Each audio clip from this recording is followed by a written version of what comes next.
Bonjour à tous et bienvenue sur Swissborg Mania, la chaîne crypto qui se passionne pour l'écosystème de Swissborg.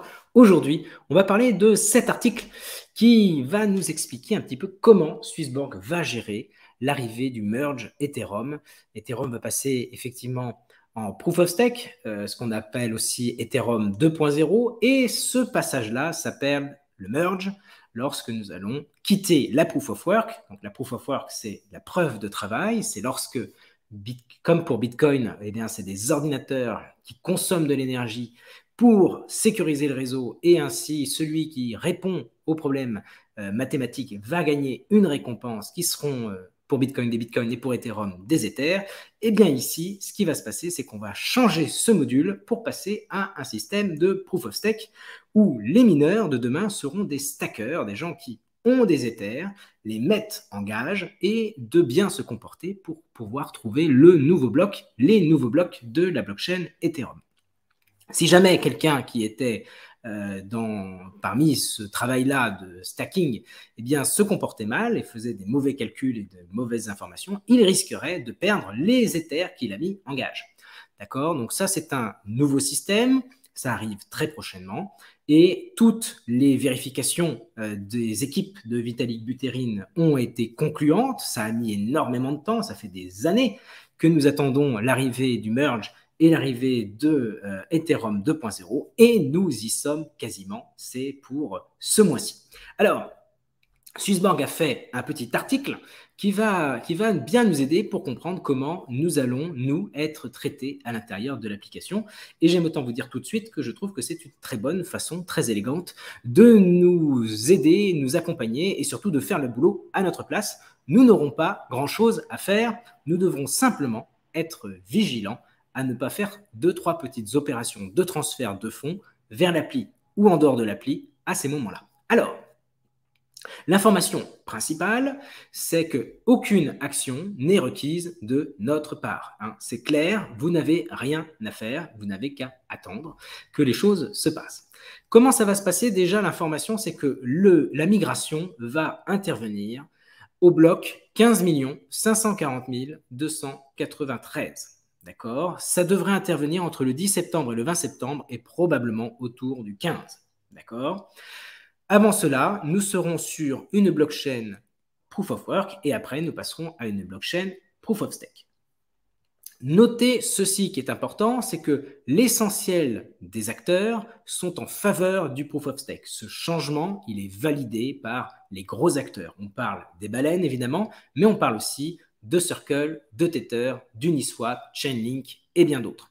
C'est important d'avoir ces quelques grands noms en tête. Pourquoi? Parce qu'une blockchain comme Ethereum, qui est une espèce de grand ordinateur qui fonctionne avec des programmes informatiques qui s'emboîtent comme des Legos, eh bien, si vous commencez à retirer les Legos importants de la mécanique, eh bien, ça ne va plus fonctionner. Typiquement, quand on vous dit que Circle et Tether suivent le Proof of Stake et ne suivent pas le Proof of Work, ça, c'est très, très important parce que derrière, c'est tous les stablecoins, allez, on va dire le gros des stablecoins de l'écosystème qui vont être sur la nouvelle blockchain Proof of Stake. C'est très important parce que ça veut dire que ceux qui sont sur un stablecoin USDC, USDT sur la nouvelle blockchain eh ben, n'auront pas de valeur. Ces stablecoins-là n'auront aucune valeur. Et donc, tout l'écosystème qui est construit où vous avez à l'intérieur quelque part du stablecoin, cela ne fonctionnera pas. De même, le DEX principal qui est Uniswap va rester sur Proof of Stake, d'accord? Va aller dans cette migration-là. Et donc, ça veut dire que les échanges entre tokens, ça va être beaucoup plus compliqué, voire même périlleux. Ensuite, vous avez Chainlink, et Chainlink, c'est la société d'oracle décentralisée qui permet à vous, à moi, à tous, d'avoir des informations dans notre blockchain qui proviennent de l'extérieur, du monde extérieur à la blockchain. C'est-à-dire que je fais un petit peu de pédagogie ici. Il y a des informations qui sont déjà présentes dans la blockchain, c'est le numéro du bloc, c'est quels jetons sont où, etc. Mais il y a des informations dont nous avons besoin à l'intérieur de notre blockchain et qui viennent de l'extérieur. C'est typiquement quelle est la valeur de l'euro, quelle est la valeur du dollar, quelle est la valeur du bitcoin, quelle est la valeur de l'Ethereum. Tous ces éléments-là ne sont pas présents dans la blockchain, et pourtant, nativement, et pourtant, il faut bien les inclure. Et ben, c'est ce que fait Chainlink. Il trouve des moyens, de manière décentralisée, donc assez sécure, de fournir de l'information et de la glisser dans la blockchain. Et donc, si vous n'avez pas ce petit marqueur de véracité entre le monde réel et le monde de la blockchain, eh ben, vos programmes informatiques, vos smart contracts, etc., ça ne va pas durer longtemps. D'accord? Donc, quand on cumule le tout, eh bien, on se doute bien que le consensus principal, c'est vers la proof of stake. Et ça fait déjà plusieurs powwows, et notamment d'articles aussi sur le blog, que Swissborg nous explique un petit peu cette migration du merge, et que, eh bien, si vous écoutez un petit peu autour, vous voyez qu'il y a des gens, un groupe de résistants, qui eux sont plutôt en phase de dire, nous, on va créer un fork, c'est-à-dire qu'on va refuser le consensus principal et créer une alternative, et cette alternative, c'est Ethereum Proof of Work. Cette alternative-là ne semble pas être suivie par grand monde. Déjà, parce que, vous voyez, on a parlé des plus gros qui quittaient le Proof of Work pour aller vers le Proof of Stake. Ensuite, ça fait partie de la roadmap d'Ethereum depuis des années. Je vous ai dit tout à l'heure que Vitalik nous avait annoncé ça il y a quelques temps déjà, et ça n'est qu'en 2022 qu'on l'a, alors que pour moi, je m'attendais à savoir ça il y a 2 ans, il y a 3 ans, donc c'est long. Donc, en gros, les gens qui un très peu veulent se battre pour avoir du Proof of Work, ils ont un petit peu perdu la bataille, quoi. Et donc, en fait, on va se retrouver probablement, ça fait partie des trucs, principalement sur une Proof of Stake et une petite Proof of Work alternative de résistance, entre guillemets.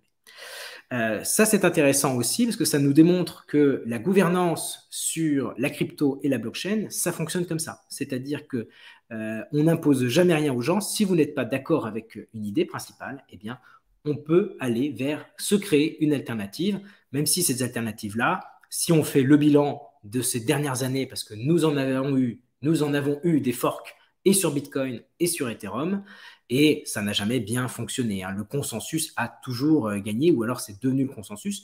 Mais souvenez-vous de toutes les alternatives, typiquement Bitcoin Cash, Bitcoin SV, Bitcoin Diamant, Bitcoin, je ne sais pas moi, il y en a tellement eu, V2 et autres, ça n'a jamais rien valu, ou ça vaut tellement peu. Regardez où est Bitcoin Cash aujourd'hui, c'est famélique, les mouvements sont faméliques, rien n'a de valeur là-dedans. Et pourtant, à un moment donné, c'était quasiment à l'équilibre, et derrière, ça s'est fortement effondré. Donc, ce que vous regardez, et même si vous regardez aujourd'hui Ethereum, qui avait eu ETH et ETC, Ethereum classique aujourd'hui vaut une fraction de ce que vaut Ethereum.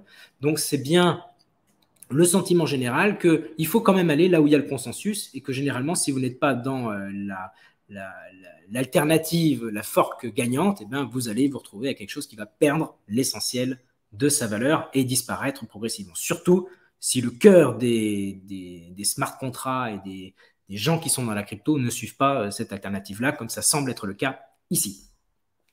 Donc, ce qu'il faut retenir là-dessus, c'est que donc, nous allons avoir une migration. Cette migration ne veut pas dire qu'il y aura un fork, d'accord, mais Swissborg se prépare à toutes les éventualités. Déjà, ces mouvements que nous allons avoir, ce changement de Proof of Work vers Proof of Stake, va se faire à des moments précis, et il y a 2 dates à retenir. Il y a le 6 septembre et il y a ce moment du bloc 15 540 293. D'accord? Il y a ces 2 moments-là.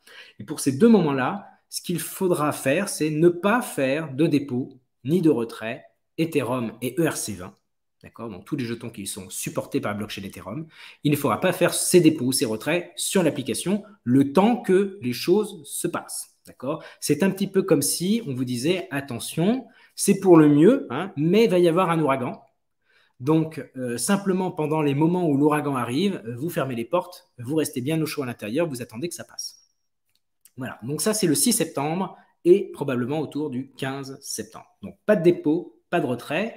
Et Swissborg est plus large et dit aussi, attention, ça peut aussi concerner les Binance Smart Chain et Avalanche, parce que ce sont des blockchains qui ont eu tendance à utiliser aussi, à s'inspirer très fortement de l'Ethereum Virtual Machine, ce qui est le moteur d'Ethereum pour tout ce qui est smart contract. Donc là aussi, prudence, on vous invite à ne pas faire de dépôt ni de retrait à l'intérieur. D'ailleurs, ils seront suspendus, ces dépôts, donc normalement, vous ne pourrez pas le faire.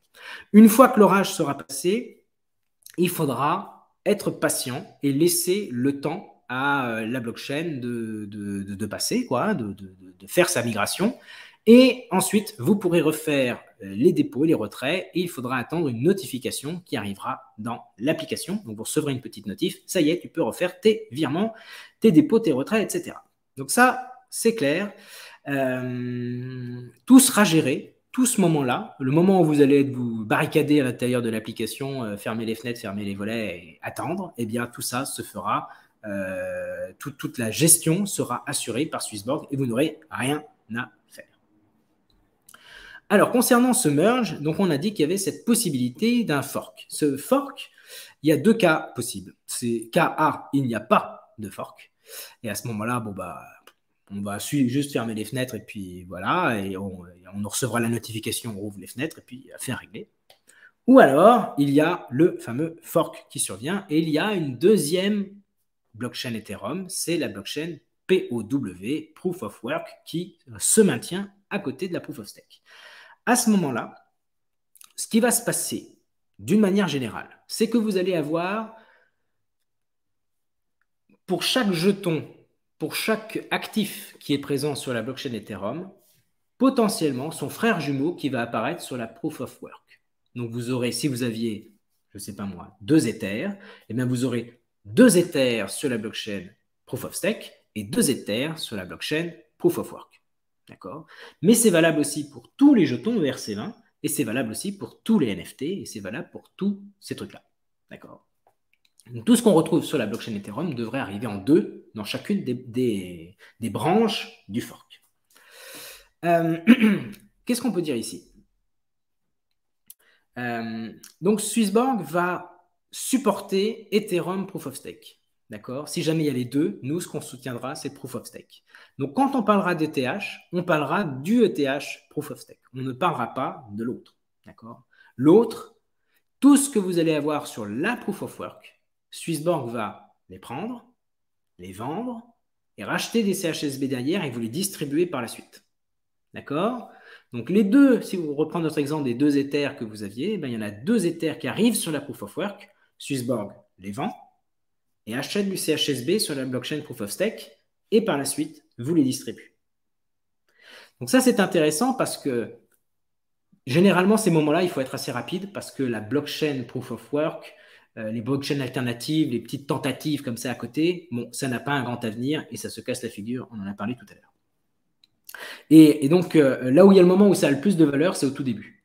C'est au tout début quand il y a le airdrop, parce qu'évidemment, les gens qui savent vendent tout de suite. Et les autres, ça baisse, qu'est-ce que je fais? Bon, et ils se retrouvent finalement avec un truc qui ne vaut rien, impossible à vendre, enfin bref, compliqué. Donc là, tout ce qui va arriver sera vendu, c'est clair, c'est précis, et sera crédité pour vous par la suite en CHSB. Donc ça, c'est intéressant parce que les CHSB qui vont être achetés sur la blockchain Proof of Stake, la blockchain principale, et donc ça devrait soutenir le cours de notre jeton. Voilà. Notez que Swissborg ne supportera aucune représentation de CHSB sur une autre chaîne que Ethereum Proof of Stake. Ça, c'est intéressant. Ça veut dire qu'un Ethereum qui arriverait sur la blockchain alternative Proof of Work n'a aucune valeur aux yeux de Swissborg. Donc, ça ne vous donnera jamais le droit du stacking, ça ne vous permettra jamais de passer premium, ça ne vous permettra de ne rien faire dans l'écosystème Swissborg. Et vous voyez, cette approche-là un petit peu radicale, nous, c'est Proof of Stake et c'est pas Proof of Work, c'est exactement la même approche que va apporter Circle, Tether, Chainlink, AV, Uniswap, etc. Ils n'en veulent pas de ce Proof of Work. Ça fait des années qu'ils ont préparé leur migration. Ils ne veulent pas en entendre parler. Et c'est d'autant plus important pour les stablecoins parce que si jamais vous aviez 2 fois plus de stablecoins, ils ne vont pas dire 50 pour un stablecoin. Ils pourraient dire, hein, mais ce n'est pas ce qu'ils font. Ils pourraient dire tiens, un USDC sur la Proof of Work, c'est 50 centimes, un USDC sur la Proof of Stake, c'est 50 centimes. Ils pourraient dire ça. Et ce n'est pas ce qu'ils disent. Ils disent un USDC sur Proof of Stake, c'est $1. Un USDC sur Proof of Work, c'est 0. Je passe sur cette idée que quand vous avez des Legos qui nécessitent d'avoir des stablecoins et que les stablecoins valent 0, je vous laisse imaginer la pagaille qui va s'annoncer sur la blockchain Proof of Work. puisque les stablecoins là-bas ne vont plus rien valoir du tout. Ça va être le boxon. Donc, c'est pour ça que c'est une très bonne chose pour moi que ces scénarios-là soient gérés, que nous aurons des airdrops de CHSB, évidemment en fonction de la quantité d'actifs que nous avons dans l'application. Hein. Si vous avez beaucoup de jetons, bah, tant mieux, hein, vous aurez une belle récompense. Et ça sera géré pour nous, donc la vente sera faite. Concernant le earn, les programmes earn ne sont pas concernés par cette opération. Vous n'avez rien à faire là non plus. Et si jamais il y a un scénario B, à savoir un proof of work qui arriverait, eh bien, éventuellement, on pourrait percevoir des récompenses. Mais là, ça va dépendre de comment est gérée la blockchain proof of work et comment elle supporte les jetons délégués en proof of stake. Donc là, c'est un point d'interrogation, mais qui n'est pas dépendant de Swissborg, qui n'est pas dépendant d'Ethereum, qui est simplement dépendant des petits récalcitrants qui décident de faire leur alternative proof of work.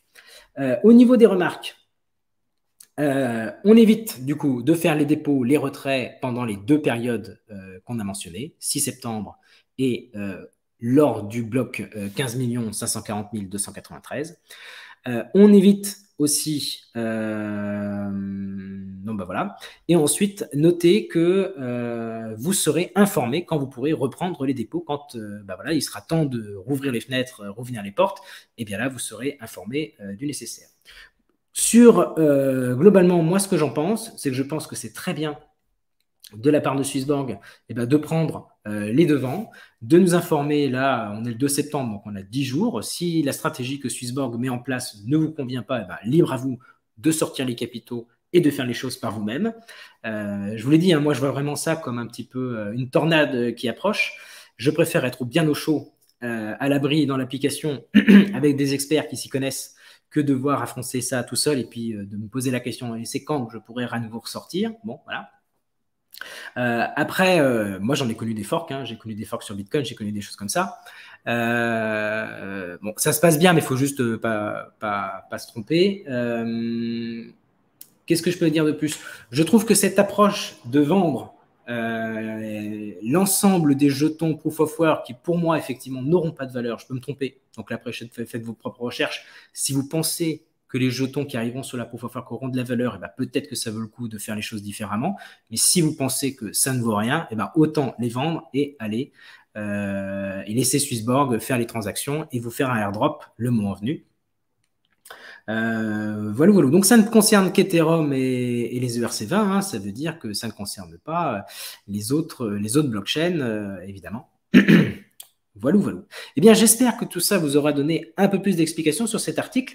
Évidemment, je vous invite à le lire pour avoir les précisions nécessaires. Hein. C'est vrai que c'est toujours mieux de se rapprocher de la source plutôt que de simplement faire confiance à quelqu'un qui est sur Internet. Notez aussi que les conditions générales ont été envoyées par mail hier et qu'elles annoncent également cette possibilité pour Swissborg de réaliser des airdrops. Et donc voilà, tout semble aligné pour affronter au mieux ce merge. Et je vous rappelle encore une fois, vous n'avez rien à faire. Swissborg s'occupe de tout. Voilà les amis, je vous souhaite à tous une très bonne journée, une très bonne soirée. Et je vous dis à bientôt pour de nouvelles vidéos. Ciao, bye bye.